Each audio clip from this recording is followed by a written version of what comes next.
One day I was bored and I was scrolling through HBO Max when I saw Justice League Unlimited. I watched the entire thing, realized that I probably should have watched the original series first, went back, watched that one, and I enjoyed both of them. But with an ensemble cast of so many famous and obscure DC characters, some would of course outshine the others. So I'm going to rank them from my least favorite to most favorite. I'm going off the list on the DC Animated Universe wiki of all of the Justice League members, plus a few other one off superheroes that were important for an episode. Keep in mind, this isn't the definitive ranking of the team, but it's just my ranking and my opinions. Anyway, let's get started. Johnny Thunder didn't even have a good background cameo. Don't even know why they bothered putting him in the show. Dude, what the heck even is Wave Rider? He's goofy and weird looking. I legit thought that Creeper was a villain. He looks creepy, which I guess makes sense. He's a background character with nothing to do, really. Thunderbolt has the same problems as Creeper, but I like his name and electric powers are more cool to me. Nemesis is kinda weird. He reminds me of Johnny Quest, which is an old Hanna-Barbera cartoon. Crimson Fox has a weird design that I can't decide if I like and never gets a moment to shine. Dr. Midnight is a whatever looking background character, once again with nothing. Rocket Red just looks like Stripe, but red. He's an awkward looking suit that reminds me of a Ben 10 character. Commander Steel kinda just has a stereotypical superhero costume. He sounds like he has cool comic stories, though. Starman looks like a knockoff of Marvel from Marvel, and sounds like a knockoff Stargirl. I've never liked Bawana Beast in any of the incarnations of him that I've seen. He has a dumb costume, dumb powers, but at least he was in one episode that I played an alright role in. This show made me realize what people mean when they say that Hawkman is a very complicated character. This guy is really infuriating. He's a blind and crazy stalker who refuses to admit that Shaira doesn't want to be with him solely based on ancient stories.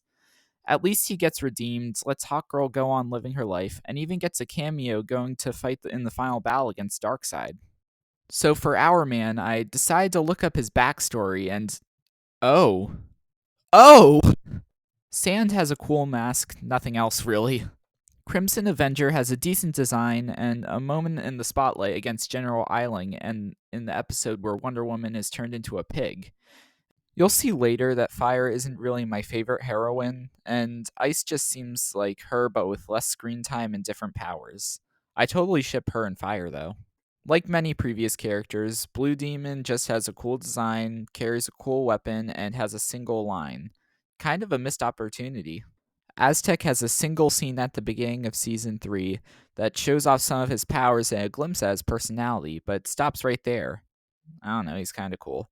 Obsidian just has a cool design and nothing else, really. I wish he had more appearances just so I could see him more. Gypsy seems like a cool idea for a heroine from her costume and from what we can see a bit from her powers.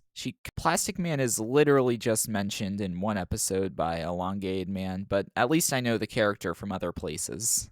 Atom Smasher serves an intimidating role in the Task Force X episode and is a pretty cool super strong man. Hey, who put Nova in my DC cartoon?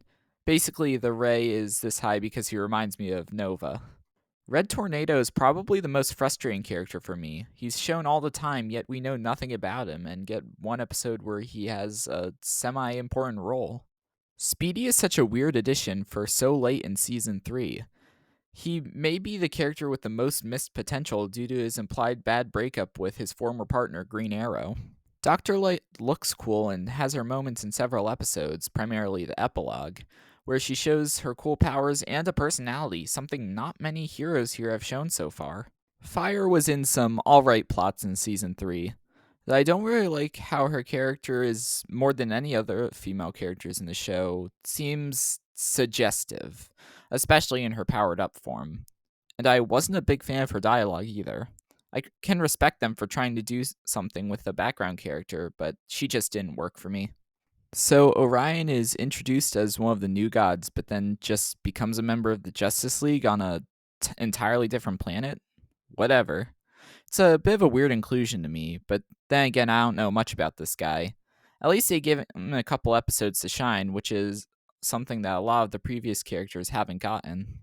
I like Hawk when he's with Dove, but his always violent attitude can be irritating. Etrigan is a deeply broken character who has been cursed for eternity. I feel bad for him, hate him, and want to see him win all at the same time. I like Dove when he's with Hawk, but his always peaceful attitude can be irritating. A bit better than Hawk, though, as he thinks things through and can also fight. Shining Knight is a noble and old fashioned hero with an interesting backstory. He had some truly courageous moments against General Eiling, but in a world with so much moral ambiguity and flawed characters who may not all be good heroes, it's hard to get behind such a golden child of goodness. Also, a Pegasus and sword in a world of robots and aliens is strange, I'm sorry. Bouncing Boy is a really weird power, but the character is friendly and hopeful in a future that desperately needs it. A bit more time with him would have been nice, but I also feel that if he had that time, I would have found him more annoying and dumb. Warhawk is interesting for being Jon Stewart's son. It's always cool to see interactions between a parent from the past and a child from the future. His status as a futuristic Thanagarian with artificial wings is pretty neat. However, his existence set up a plot of Jon eventually leaving Vixen for Shayera again, but that's never actually followed through on. Long Shadow is the only one of the Ultimen to actually join the League. I really like his interactions with Wonder Woman. Also, he and his teammates realizing their origins and that they are going to die soon is tragic. However, unlike the rest of the Ultimen, he stays calm and asks for guidance from these heroes to help and is able to try and reason with Winddragon. Too bad he didn't have more moments as a member of the League, though. The Justice Guild is up next. This includes the Streak, Catman, Black Siren, Tom Turbine, and the Green Guardsman, but not Ray Thompson because of what he did in their episodes.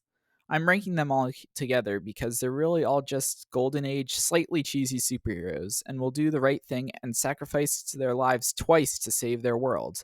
They're entertaining and good heroes. Just like the Justice Guild, I'm ranking the New Gods Big Barda and Mr. Miracle together. They have a good relationship and pretty cool powers.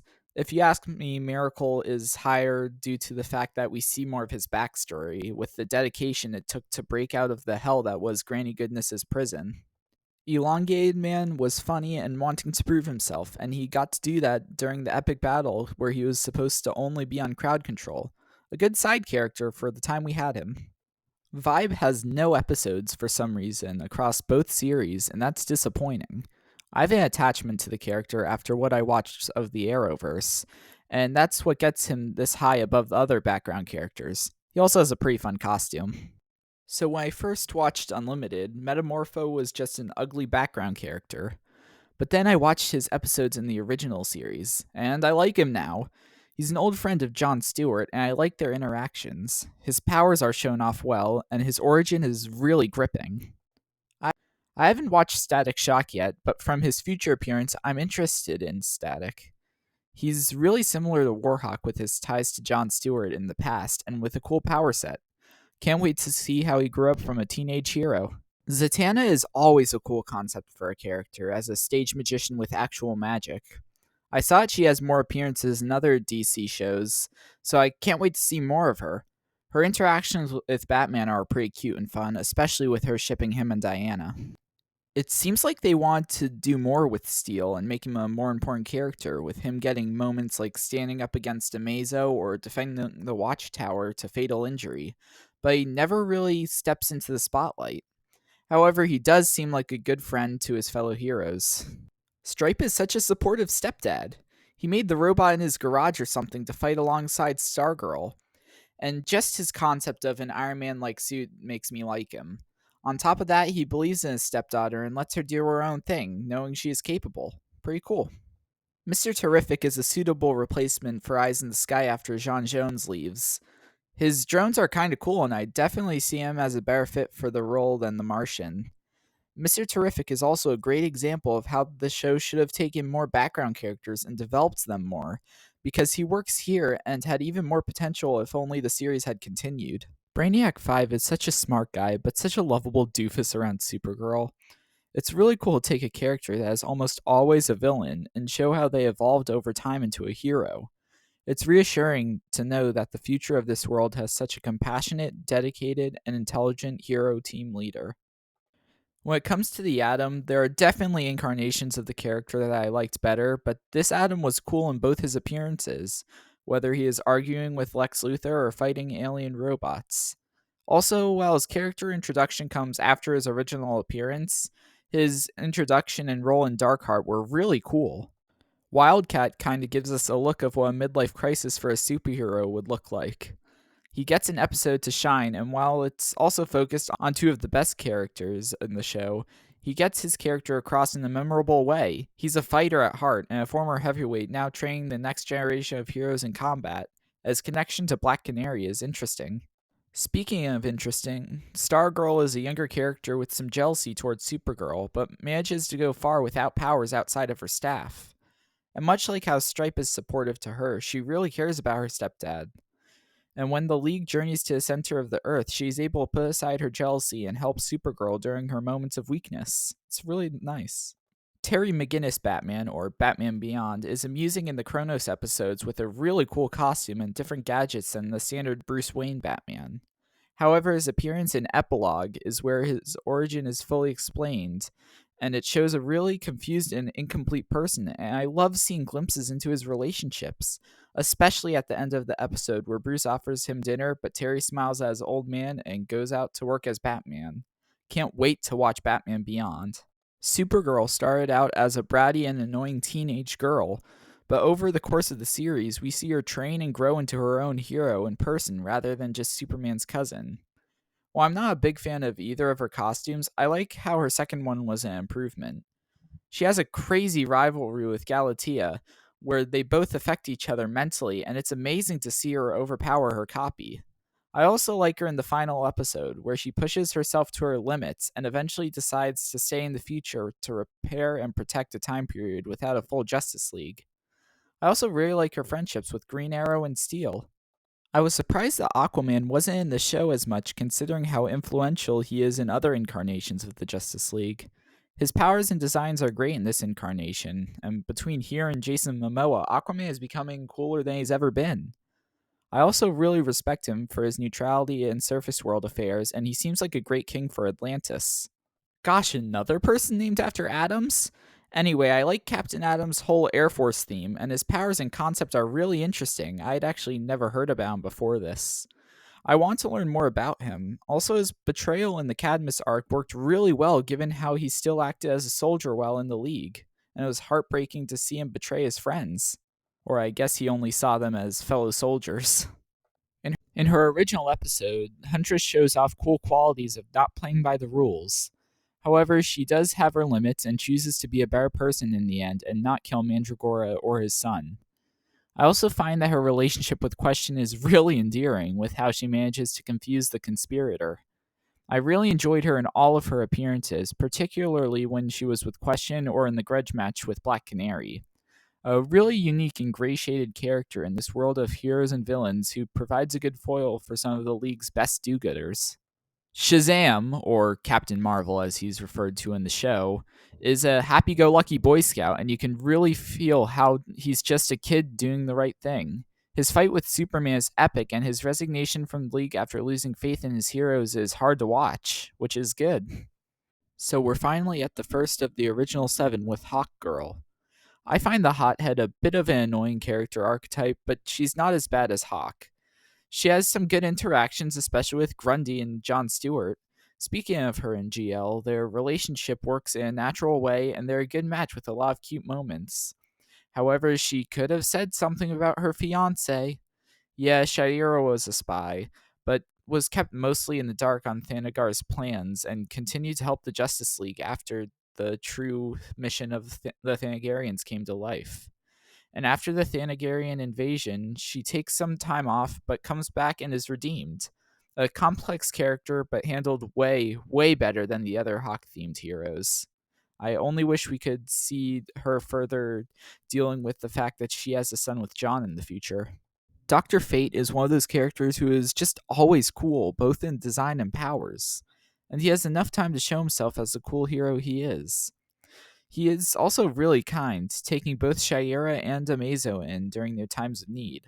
Honestly, though, he does suffer a bit from a lack of screen time. More time in his mythos would have been amazing, especially in the few episodes where we get glimpses of it are some of my favorites. I had heard that Booster Gold was a good character, but I wasn't expecting just how good he was in this show.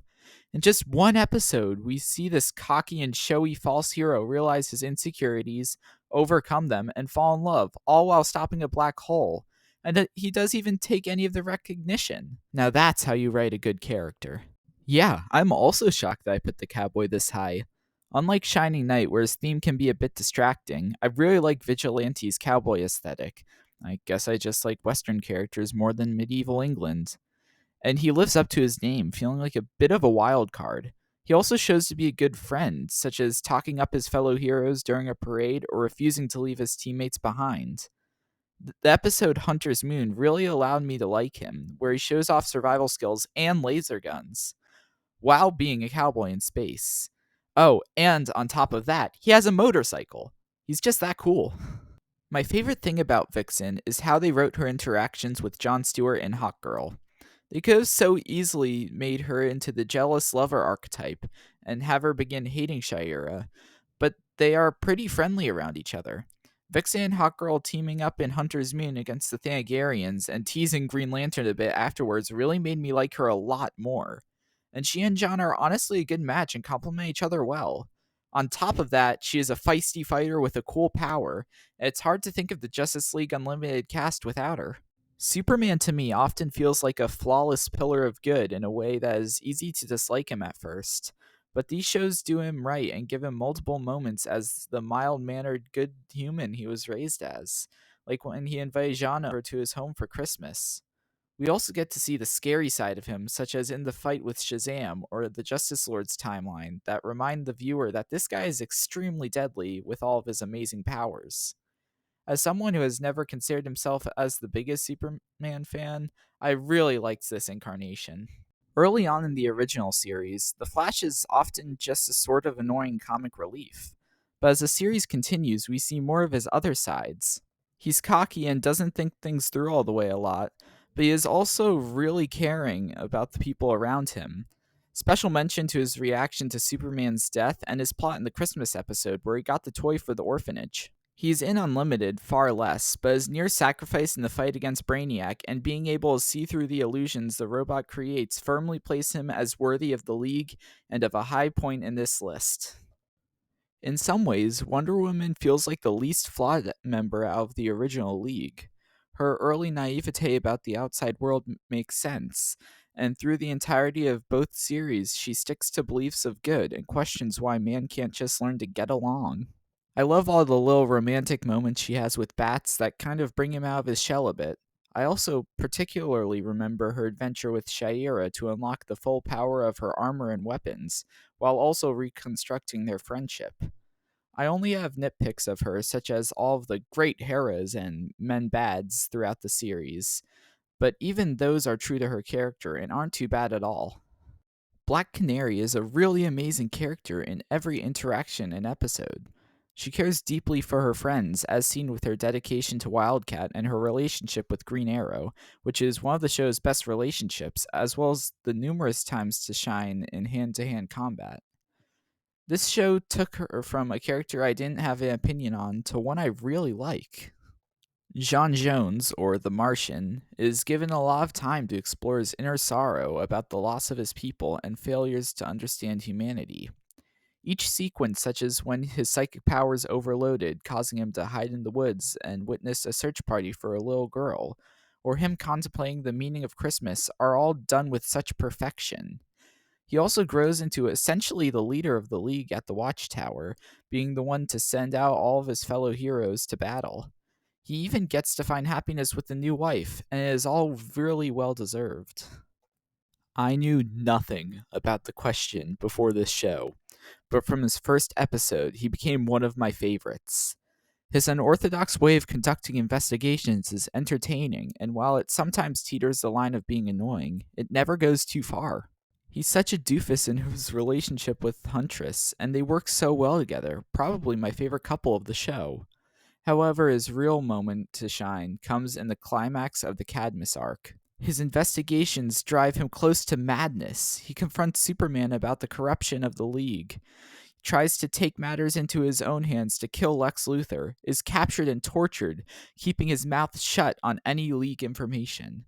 And the cherry on top is when he is in the infirmary and allows Huntress to remove his mask and they share a kiss. I really need more of this guy. Make an HBO Max show, you cowards! To me, a Justice League property isn't complete without a Green Lantern. Normally, that had been Hal Jordan, and I didn't know what to think of Jon Stewart, but he is so good.